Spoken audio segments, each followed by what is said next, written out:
እነሆ አንገቱን ሮም አደባባይ ላይ ለሰይፍ የሰጠበት ዕለት፣ ሮም አደባባይ ላይ ስለ ክርስቶስ ፍቅር የታረደበት ቀን ነው። ደሙን ያፈሰሰበት ቀን ነው። የጴጥሮስ ጥሪ ከባህር ነው። የጳውሎስ ጥሪ ደግሞ ወደ ደማስቆ ጉዞ ሲያደርግ ነው። የጴጥሮስ ቃል ድውይ ይፈውሳል፣ ለምጻም ያነጻል፣ የራቀ ያቀርባል፣ የተጣላ ያስታርቃል። ሚስማርና ክርስቲያን ሲመቱት ይጠብቃል። ሚስማርና ክርስቲያን ሲመቱት የሚጠነክር የሚጠብቅ ከሆነ ደግሞ ዛሬም በክርስቲያኖች ላይ መከራ ይኖራል።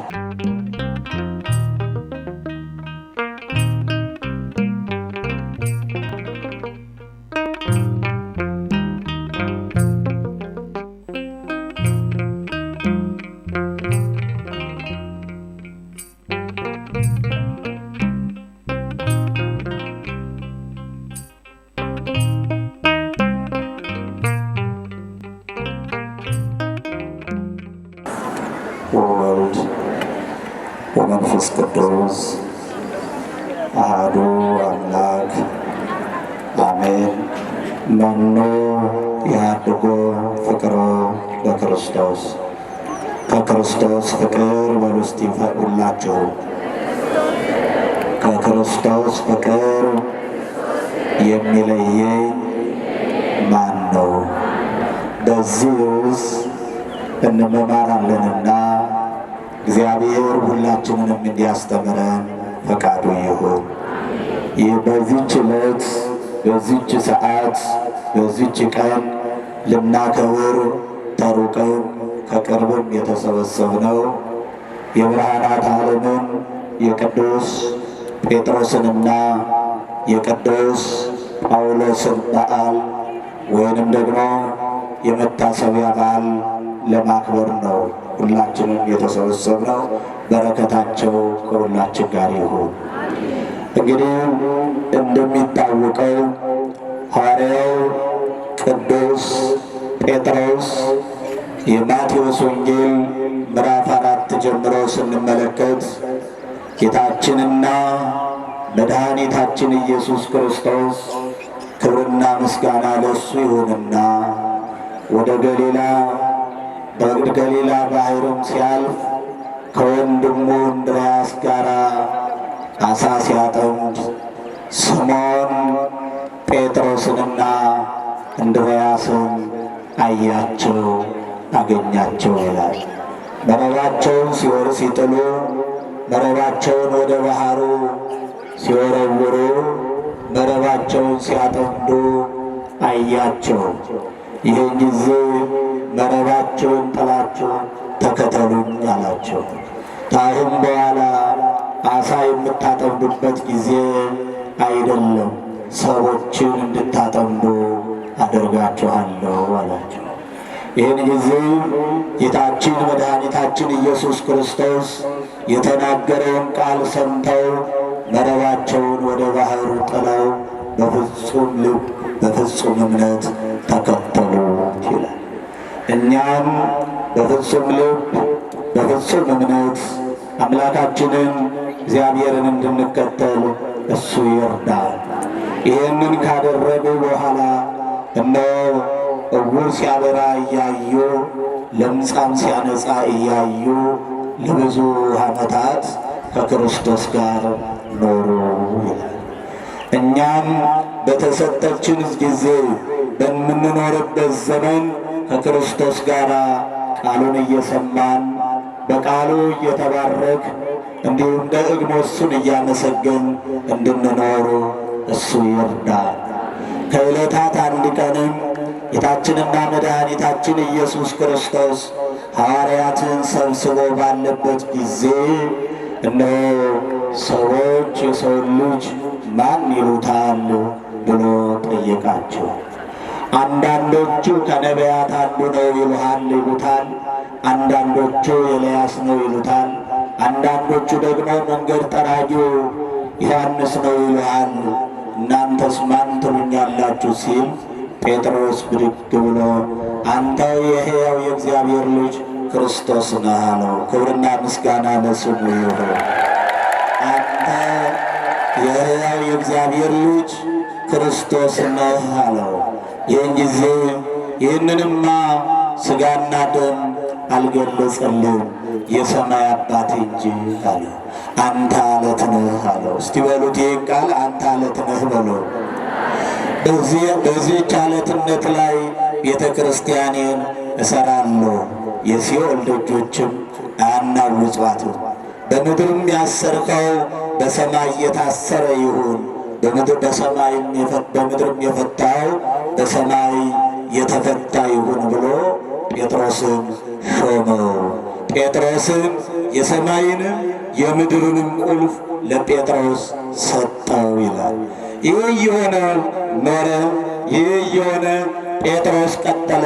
ጌታችንና መድኃኒታችን ኢየሱስ ክርስቶስም ተላልፎ ተሰጠ። ተላልፎ ከተሰጠም በኋላ ጴጥሮስ ካደ። ከካደም በኋላ ጴጥሮስ ይህንንማ አላውቀውም፣ ስሙንም ይህንን ስም አላውቅም፣ ከእርሱ ጋርም አልነበርኩም ብሎ ካደው። 3 ጊዜም ዶሮ ጮኸ። 3 ጊዜ ዶሮ እስኪጮህ ድረስ ትክደኛለህ ያለውን አስቦ ዶሮ ሲጮህ ከእንቅልፍ እንደሚነቃ ሰው አስቦ ትዝ አለው። ይህን ጊዜ ጴጥሮስ ተጸጸተ፣ አለቀሰ። አልቅሶም ንስሐ ገባ፣ እግዚአብሔርም ይቅር አለው ይላል። እኛም ተጸጽተን ያጠፋነውን ጥፋታችንን የበደልነውን በደላችንን አውቀን ተጸጽተን ንስሐ እንድንገባ የአምላካችን መልካሙን ፈቃዱ ይሁንልን።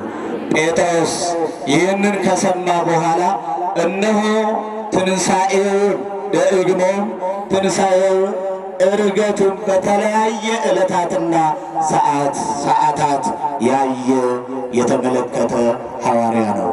ጴጥሮስ በምድር ላይ ሲኖር በጥላው ድውይ የፈወሰ ሐዋርያ ነው። ጴጥሮስ በምድር ላይ ሲመላለስ ሞት ያስነሳ ሐዋርያ ነው። ጴጥሮስ በምድር ላይ ሲመላለስ እውነት እላችኋለሁ አጋንንት ያለባቸውን ሰዎች አጋንንታቸውን ያስወገድላቸው ሐዋርያ ነው። የጴጥሮስ ጥሪ ከባህር ነው። የጳውሎስ ጥሪ ደግሞ ወደ ደማስቆ ጉዞ ሲያደርግ ነው። አሁንም የሐዋርያት ሥራ ምዕራፍ 9 ላይ ስትመለከቱ እንደሚታወቀው የመጀመሪያው ጳውሎስ ያይደለ ሳውል፣ የመጀመሪያ ስሙ ሳውል የሆነ የገማልያ ደቀ መዝሙር የሆነ ለሕግ ቀናኢ የሆነ ለሕግ ተቆርቋሪ የሆነ ደግሞም የፈሪሳውያንን የአይሁዳውያንን ሕግ ጠንቅቆ ያወቀ የቀረ የማይባል ምሁረ አይሁድ እንደነበረ ይነገርለታል። ከታላቁ መምህርና ከታዋቂው መምህር ከገማልያ እግር ስር ቁጭ ብሎ የተማረ ሰው ነው። ይህን ጊዜ እነሆ የክርስቶስ የሆኑትን በክርስቶስ ስም የተጠሩትን የክርስቶስ ተብለው ክርስቶስን የሚከተሉትን ክርስቲያኖችን የሚያሳድድ ሰው ነበረ ይላል። ማንን የሚያሳድድ? የክርስቶስ የተባሉትን ክርስቲያኖችን የሚያሳድድ፣ የክርስቶስን ስም የሚጠሩትን ሐዋርያትን የሚያሳድድ፣ የሚገልና የሚያስገድል ነበር ይላል። ልክ እየዛተ አጠፋቸዋለሁ፣ እገላቸዋለሁ፣ ደማስቆ ላይ እንዳሉ ሰምቻለሁ ብሎ ጉዞውን ቀጠለ። ጉዞውን ከቀጠለ በኋላ ደማስቆ አካባቢ ላይ ሲደርስ ያን ጊዜ ሳውል ሳውል ስለምን ታሳድደኛለህ አለው። አንተ ማነህ አለው። አንተ ማነህ ሲለው አንተ የምታሳድደኝ የናዝሬቱ ኢየሱስ ክርስቶስ ነኝ አለው። የናዝሬቱ ኢየሱስ ክርስቶስ ነኝ። የመውጊያውን ብረት ብትቃወም በአንተ ይብስብሃል አለው። የመውጊያውን ብረት ብትቃወም በአንተ ይብስብሃል አለው። ይህንን ሲሰማ በፊቱ ላይም ታይቶ የማይታወቅ ብርሃን እነሆ በራ። ዓይኑም ያየ ነበር፣ ዓይኑ ታወረ። ብርቱ የነበረው ደካማ ሆነ። እነሆ ይራመድ የነበረው ልምሾ ሆነ። ይህ ከሆነ በኋላ አንተ ማነህ አለ። እኔ የናዝሬቱ ኢየሱስ ክርስቶስ ነኝ አለው። ተነስና ወደ ደማስቆ ምድር ላይ ሄድ፣ አናንያ የሚባል አንድ ታላቅ ሰው በዛ ታገኛለህ። እሱም እጁን ጭኖ በአንተ ላይ ይጸልይ አለው። እጁን ጭኖ ጸልየበት። ያን ጊዜ ያ የታወረው ዓይኑ በራለት። ሳውል የነበረው ሰው ጳውሎስ ተብሎ ተጠራ። ክብርና ምስጋና ለስሙ ይሁን። ያ ገዳይ የነበረው ወደ ተገዳይነት ታሪኩ ተቀየረ። በጨለማ ውስጥ የነበረው ያ ሳውል የዓለም ጨው ሆነ። ያ በጨለማ ውስጥ የነበረው ሳውል አሁን ጳውሎስ የዓለም ሁሉ ብርሃን ሆነ። ለዓለም ሁሉ ብርሃን የሚያበራ፣ በጨለማ ለሚኖሩ ሰዎች ብርሃን የሚያወጣ፣ የብርሃኑን ቃል የሚናገር፣ መለኮታዊውን ቃል የሚሰብክ፣ ለመለኮታዊው ቃል የታመነ ሆነ። ወደ ኋላ የሚያመልስ ያይደለ ወደፊት የሚያስገድ የእግዚአብሔርን ጋሻ ጦር ለበሰ። ከጌታዬ በቀር ከጌታዬ መስቀል በቀር ሌላ ትምክህት የለኝም አለ። ደስታ የእሱ ነው አለ። ክብሬ እሱ ነው፣ ደግሞም ኃይሌ እሱ ነው። ከእሱ ኃይል ውጭ የምራመድበት የለኝም፣ የምኖርበትም የለኝም። ከእርሱ ውጭ ደስታ የለም ብሎ በአንደበቱ አሰምቶ መሰከረ። ስለዚህ ወገኖች እነዚህ ሁለቱ ሐዋርያት በጥሪያቸው ብቻ ሳይሆን ሕይወታቸውም የተለያየ ሕይወት ነው ያላቸው። ጴጥሮስ በሕግ ውስጥ ያለ በትዳር የሚኖር ሰው ነው። ጳውሎስ ደግሞ ያላገባ ድንግል ነው። ስለዚህ እነዚህ ሁለቱ ሐዋርያት ጥሪያቸው ከተለያየ ቦታ ነው ብያቸዋለሁ። እንዲሁም ደግሞ ሕይወታቸውም የተለያየ ነው። ጴጥሮስ በትዳር ውስጥ ያለ በትዳር የተወሰነ ነው። ጳውሎስ ደግሞ በድንግልና ያለ ያላገባ ነው። ስለዚህ የሁለቱ ጥሪ የተለያየ ነው። ጴጥሮስ ከባህር ዳር ነው ከባህር ላይ ነው የተጠራው። እንዲሁም ደግሞ ጳውሎስ ከምድረ በዳ ከደማስቆ አጠገብ ላይ ከሜዳ ላይ የተጠራ ሰው ነው። ሁለቱም አገልግሎታቸው ግን የበረታና እንዲሁም የተለየ አገልግሎት የሚሰጡ ናቸው። የተለያዩ መልእክታትን የጻፉ በአንደበት ብቻ ሳይሆን በመጽሐፍም ሁሉ ታሪክን ያስቀመጡ፣ ነገረ መለኮትን ያስቀመጡ፣ ለእኛ የሚሆነው የእውነት ቃል ያስቀመጡ፣ እኛ ተመልክተን የምንለወጥበት፣ አንበን ተረድተን ተምረን የምንድንበት የእውነት ቃል በቃላቸው ብቻ ሳይሆን በመጽሐፍም ያስቀመጡልን ሐዋርያት ናቸው። በረከታቸው ይደርብን፣ በረከታቸው ይደርብን። ይህ ከሆነ በኋላ እነሆ አሁንም ታላላቅ ታምራትን አድርገዋል። ታላላቅ ታምራትን አድርገዋል። ከእነዚህ መካከል ላይ ጣቢታ ተብላ የምትጠራዋን ሴት ጴጥሮስ ፈውሷል። ዛሬም የጴጥሮስ ታምር የጴጥሮስ ቃል ድውይ ይፈውሳል፣ ለምጻም ያነጻል፣ የራቀ ያቀርባል፣ የተጣላ ያስታርቃል፣ ለታረዘ ሰው ልብስ ይሆናል። በጴጥሮስ ላይ ይነገር የነበረው የእግዚአብሔር ቃል አሁንም ወገኖች እንዲሁ ታምራቱን ያደርጋል። ጴጥሮስ ግን ለክርስቶስ የተለየ ከጌታዬ ፍቅር የሚለየኝ የለም። መራብ አይለየኝም፣ መራቆት አይለየኝም፣ ስደት አይለየኝም፣ ረሃብ አይለየኝም፣ ችግር አይለየኝም ያለ ሰው ነው።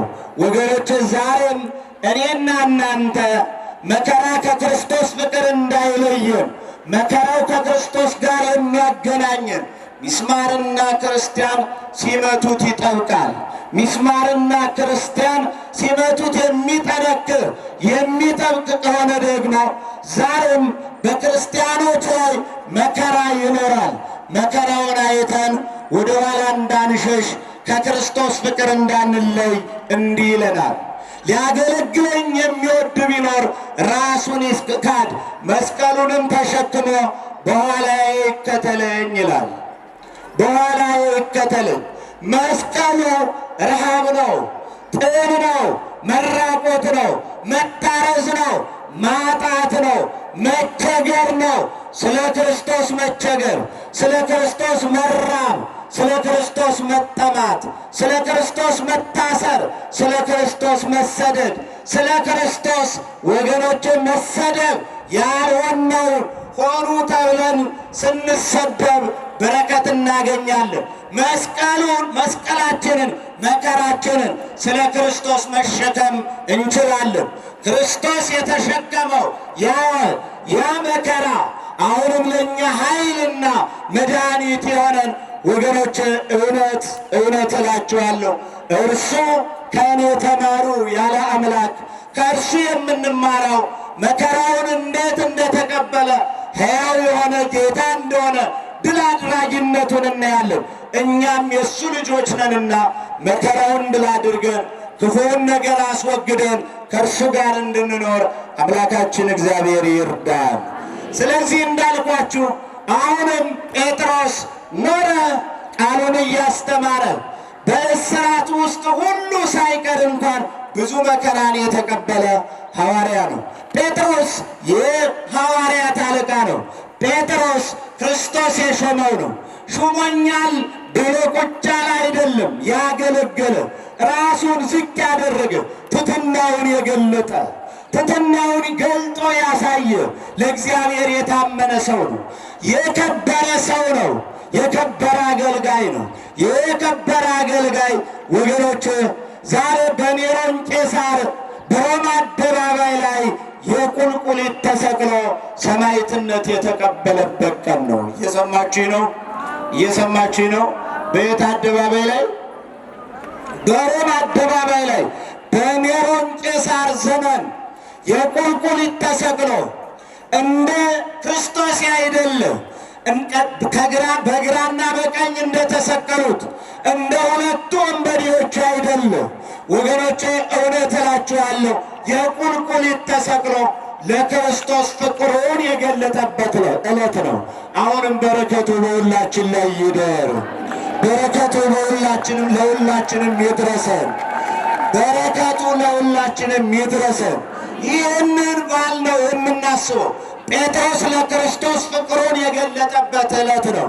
ጴጥሮስ ሩጫውን የጨረሰበት፣ ደግሞም ሰማያዊ አክሊልን የተቀበለበት፣ ሰማያዊ አክሊል የተቀዳጀበት ዕለት ናት ይህች ዕለት። ስለዚህ ይህች ዕለት የነ ጴጥሮስን በረከት የምናገኝባት፣ ከጴጥሮስ በረከት የምንሰጥባት ዕለት ናት። ስለዚህ እንዳልኳችሁ እንደ ጌታዬ አድርጋችሁ አትስቀሉኝ፣ እኔን ግን የቁልቁሊት አድርጋችሁ ስቀሉኝ አለ። እግሩን ወደ ላይ ራሱን ወደ ታች አድርገው ጴጥሮስን ሰቀሉት። ጴጥሮስን ሰማዕትነትን ተቀበለ ነው የሚሉ። እንዲሁም ደግሞ የዓለም ብርሃን የሆነው ታሪኩ የተቀየረለት ከጌታ የመስቀል በቀር ሌላ ትምክህት ከኔ ይራቅ ያለው መልእክታትን ጽፎ ለእኛ ያበረከተው እንደ እግዚአብሔር ቃል የኖረው ሐዋርያው ቅዱስ ጳውሎስ ብርሃናተ ዓለም እነሆ አንገቱን ሮማ አደባባይ ላይ ለሰይፍ የሰጠበት ዕለት፣ ሮማ አደባባይ ላይ ስለ ክርስቶስ ፍቅር የታረደበት ቀን ነው። ደሙን ያፈሰሰበት ቀን ነው። ይህ ዕለት ወገኖች የሐዋርያት ታላቅ በዓል፣ እነዚህ የዓለም ብርሃን የሆኑት ጴጥሮስና ጳውሎስ መከራ የተቀበሉበት፣ ሰማዕትነትን የተቀበሉበት ቀን ነው። በረከታቸው ከሁላችን ጋር ይሁን። በረከታቸው ከሁላችን ጋር ይሁን። ይህም ሰማዕትነት የተቀበሉበትን ዕለት፣ ሰማዕትነት የተቀበሉበትን ቀን ሁላችንም በፊቱ በቃል ኪዳኑ ታቦት ላይ ቁመን አክብረናልና እግዚአብሔር እኛም እስከ መጨረሻው ድረስ በአንደበታችንም በሕይወታችንም በኑሯችንም መስከረን እንድንኖር የአምላካችን መልካም ፈቃዱ ይሁንልን። እግዚአብሔር አምላካችን እዚህች ዕለት እዚህች ሰዓት ያደረሰን አምላክ እንዲሁም ደግሞ የዛሬ ዓመት ሁላችንንም እንዲያደርሰን የእሱ መልካም ፈቃዱ ይሁንልን። ንቁ ኦርቶዶክስ ተዋሕዶ የጸሎትና የንስሐ መርከብ ማኅበር በእግዚአብሔር ፈቃድ በወንድማችን የኔነህ ተስፋዬ አስተባባሪነት ከተመሰረተ ጊዜ ጀምሮ ከሚሰጣቸው ዘርፈ ብዙ መንፈሳዊ አገልግሎቶች መካከል የሐዋርያዊ አገልግሎትና ያሬዳዊ ዝማሬዎች አንዱ ነው። በዚህ ክፍል የኦርቶዶክሳዊ ተዋሕዶ ቤተክርስቲያንን ዶግማና ቀኖና የጠበቁ ኦርቶዶክሳዊ ለዛ ያላቸው ለነፍስ እረፍትን የሚሰጡ ወቅታዊና ዘመኑን የዋጁ ስብከቶችና ያሬዳዊ ዝማሬዎችን በመላው ዓለም ለሚገኙ ተመልካቾቹ በንቁ ሚዲያና በኢትዮ ማህበር የዩቲዩብ ቻናል እያቀረበ ይገኛል። አገልግሎቱ በመላው ዓለም ለሚገኙ አማኞች ተደራሽ እንዲሆን በየዕለቱ የሚለቀቁ ስብከቶችንና መዝሙሮችን ላይክና ሼር ያድርጉ። እንዲሁም የዩቲዩብ ቻናላችንን ሰብስክራይብ በማድረግ የዚህ ታላቅ አገልግሎት ባላሻራ ይሁኑ። ንቁ ሚዲያ ርቱ የቤተ ክርስቲያን ልሳን